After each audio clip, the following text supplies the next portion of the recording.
வணக்கம் மாணவர்களே. சென்ற காணொளியில் பாடம் 7 வரையிலான வினா விடைகளை உங்களது தமிழ் பாட ஏட்டில் எழுதியிருப்பீர்கள்.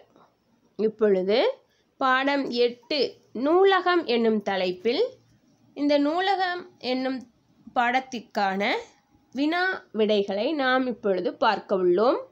ஏற்கனவே எழுதிய பாடம் 7ற்கு அடுத்த பக்கத்தில், அதாவது நியூ பேஜில் பாடம் 8 நூலகம் என்று தலைப்பிட்டு கொள்ளுங்கள். வினா விடைகள். இதில் முதல் வினா, வினா எண் 1, நூலகத்தின் வேறு பெயர்கள் யாவை? வினாவை மீண்டும் பார்ப்போம். நூலகத்தின் வேறு பெயர்கள் யாவை? இந்த வினாவிற்கான விடை நூல் நிலையம், புத்தகச்சாலை என்பவையாகும். இந்த வினாவையும் விடையையும் எழுதிய பிறகு ஒரு வரி விட்டு அடுத்த வினாவை தொடங்குதல் வேண்டும். விடையை எழுதிய பின் ஒரு வரி விட்டு வினா எண் 2, நூலகத்தின் பயன்கள் யாவை?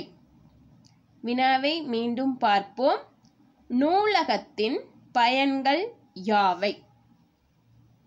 இந்த வினாவிற்கான விடை அறிவு வளர்ச்சி.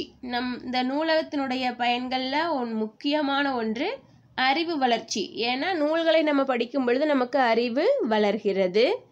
அதற்கு அடுத்ததாக நேர பயன்பாடு, அதாவது நம்மளுடைய நேரத்தை பயனுள்ள வகையில் நம்ம கழிக்க உதவுகிறது. அதற்கு அடுத்ததாக வேலைவாய்ப்பு தொடர்பான நூல்கள் படித்தல்.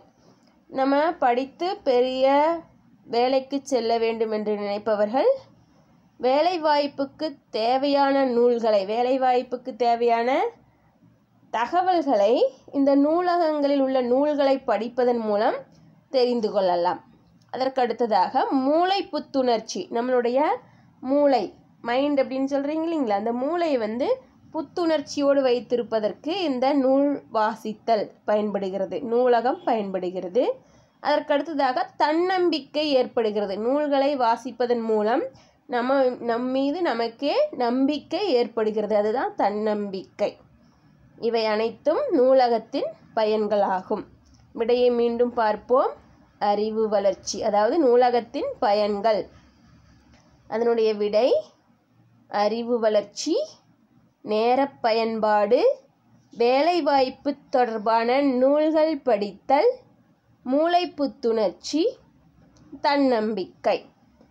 இவற்றை எழுதிய பின் ஒரு வரி விட்டு அடுத்த வினாவை தொடங்குதல் வேண்டும்.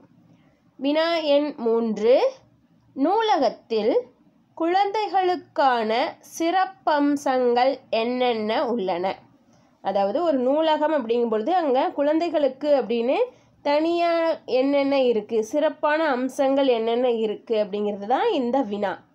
இந்த வினாவிற்கான விடை, அதாவது நூலகத்தில் குழந்தைகளுக்கான தனி பிரிவு உள்ளது.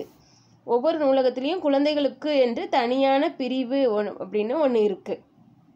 அங்கே போட்டித் தேர்வுக்கான பயிற்சிகள் வழங்கப்படுகின்றன. அந்த நூலகங்களில் போட்டித் தேர்வு அப்படின்னா நம்ம ஏதாவது ஒரு தேர்வில் கலந்துக்கிறோம் அப்படின்னா அதற்கான பயிற்சிகள் எல்லாம் வழங்கப்படுகின்றன. இதுதான் இந்த நூலகத்தினுடைய சிறப்பம்சத்தில், அதாவது குழந்தைகளுக்கான சிறப்பம்சங்களில் இரண்டு கருத்துகள் கொடுக்கப்பட்டுள்ளன.